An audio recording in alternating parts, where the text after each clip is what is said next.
A Igreja Católica, ela cresceu em corrupção, em bagunça, prostituição.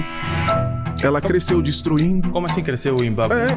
Não, calma aí. A igreja cresceu em prostituição? Não, está errado. Mas não está errado. Você sabe que é verdade. Não, A Igreja Católica cresceu sim. Não só isso. Cresceu dizimando populações, cresceu profanando. O que você tem a dizer sobre Judas, apóstolo de Jesus? Quantos maus exemplos a Igreja Católica deu? Como que você acha que a Igreja Católica tem moral para falar sobre?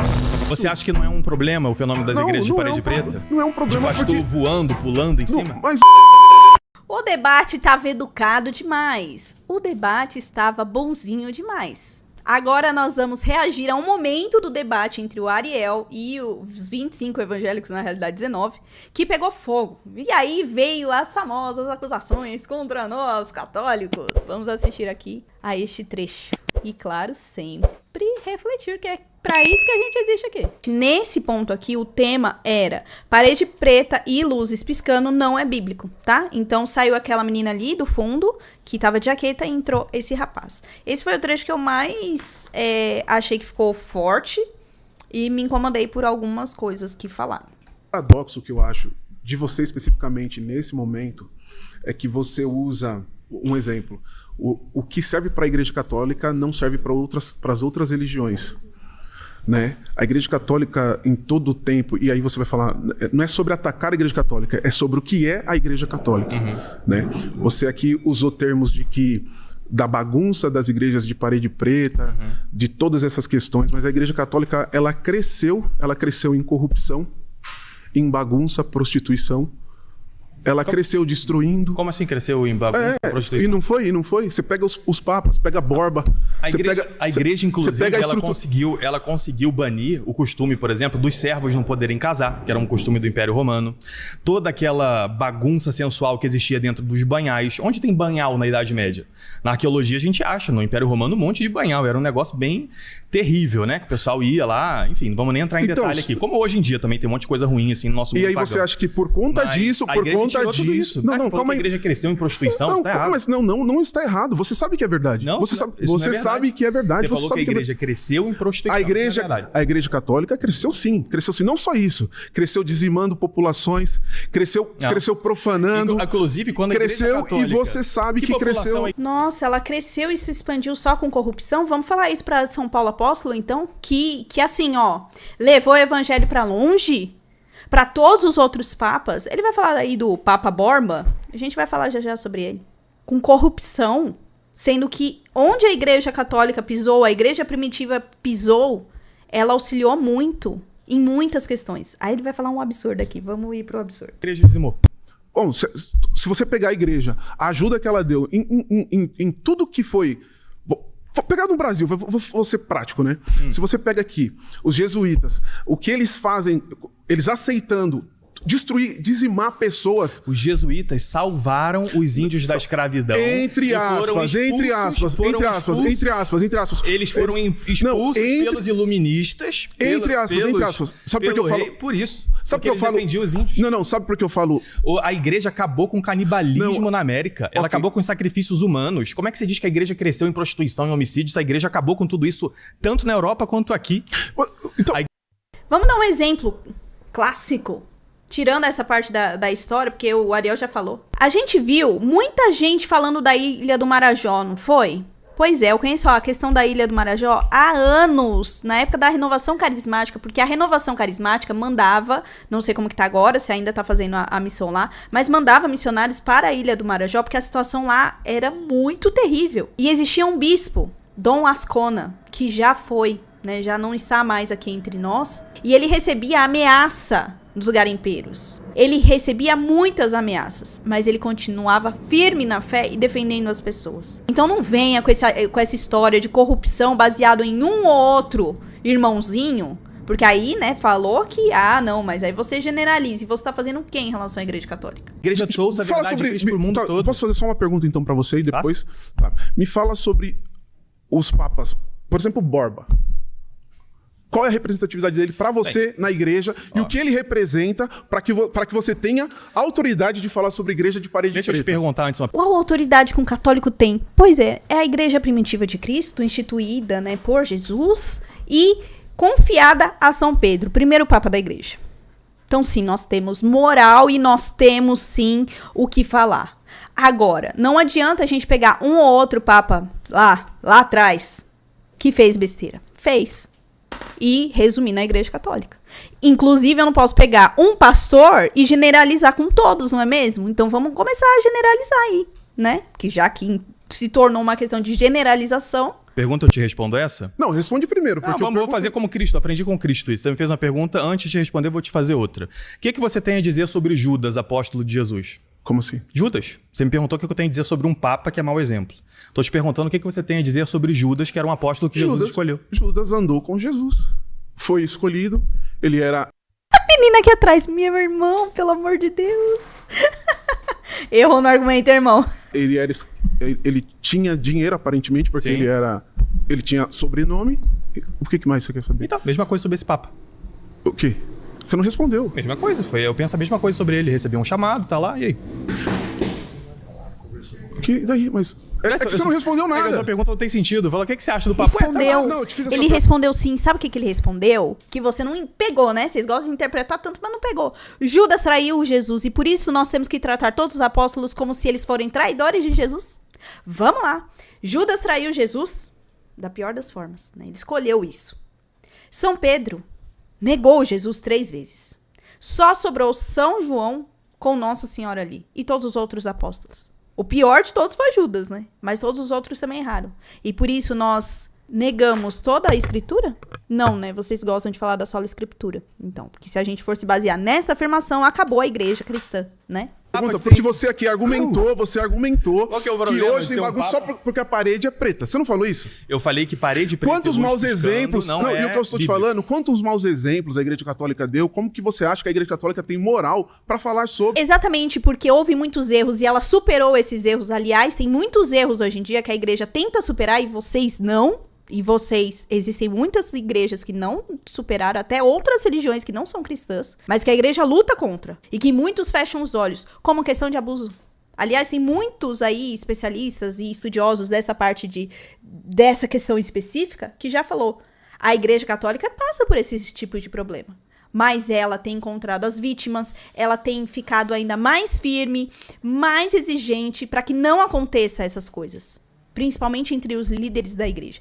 E ele falou do Borba aí, né, que é o famoso Papa Leão VI. Ele foi, assim, um péssimo exemplo de papado. Ele é conhecido como Rodrigo Borgia, né, ou Borgia, como alguns falam. Ele foi de 1492 e 1503. E ele era da Espanha, era da família famosa e Borgia, né, lá de Valência. Ele é famoso por conta de favorecer filhos e parentes, então ele fez o famoso nepotismo aí. Teve os escândalos morais, teve um contexto político bem pesado no Renascimento. Porém, todavia, entretanto, os pecados pessoais dele, no caso, não anulam a doutrina da igreja. Muito menos o papado, tá? Porque essa é a questão.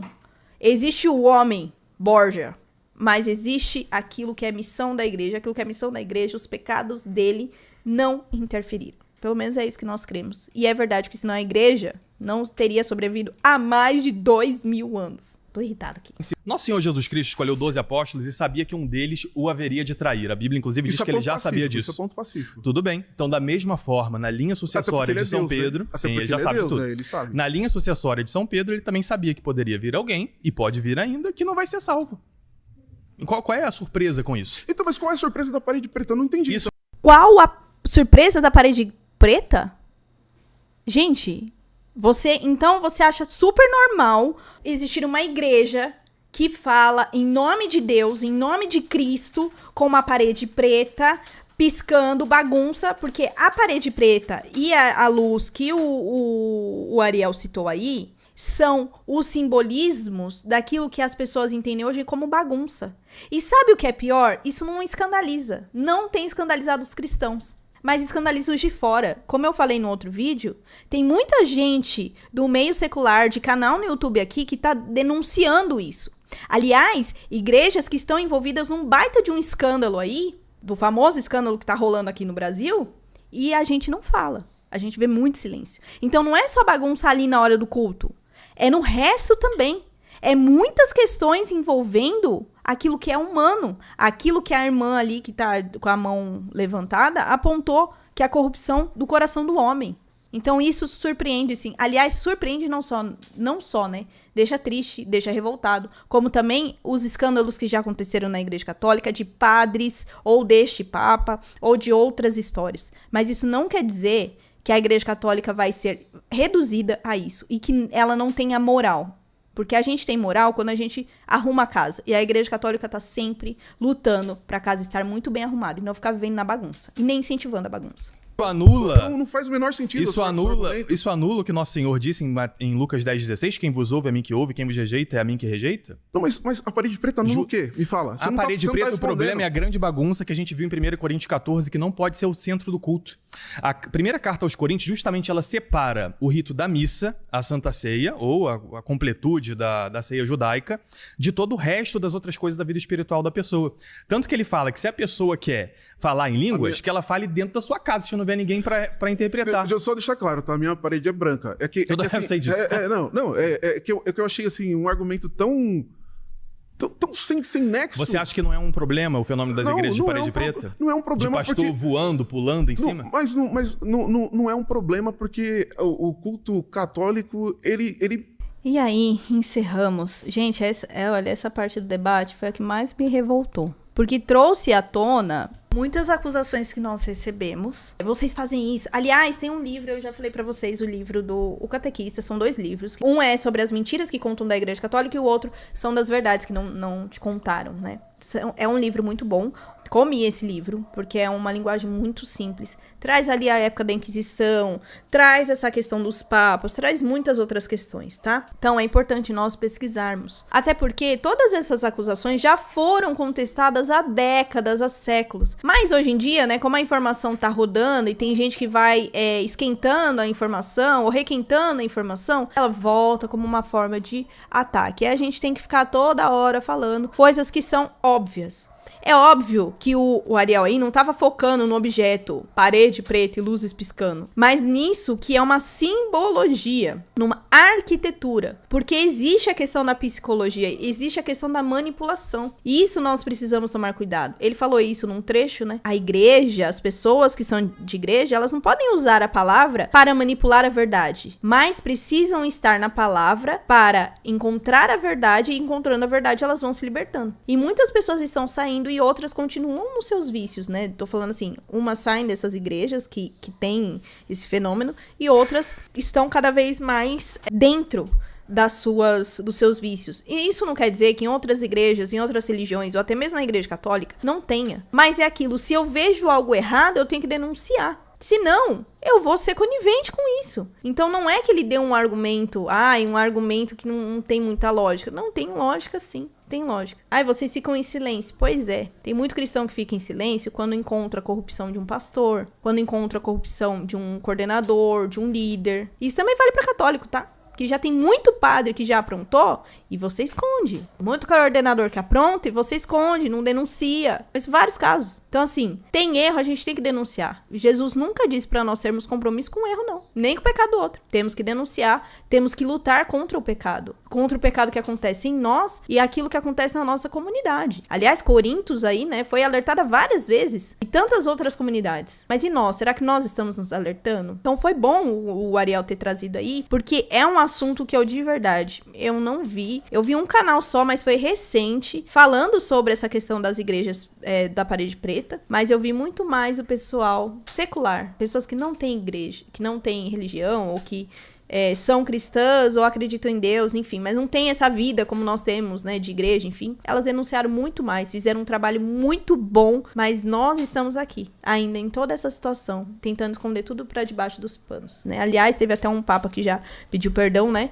pelos erros que aconteceram. Então, que a gente possa refletir sobre essas questões, não pra ficar acusando ou julgando o irmão, como alguns falaram, né, que católico fez isso, mas com essa intenção de nós buscarmos ser melhores, sempre. É para isso que um debate existe, apesar de alguns não acreditarem nisso. E aí, o que você achou desse trechinho? Desse trechinho aí, dessa zona de fogo, enfim, do Redcast aí, esse debate né, esse trechinho. O que você achou? Mas lembra, pode comentar, mas segue essas regrinhas aqui. Não esquece do seu joinha, de se inscrever no canal, também ativar o seu sininho. Então é isso. Até o próximo trecho do tema deste debate aí. Tchau.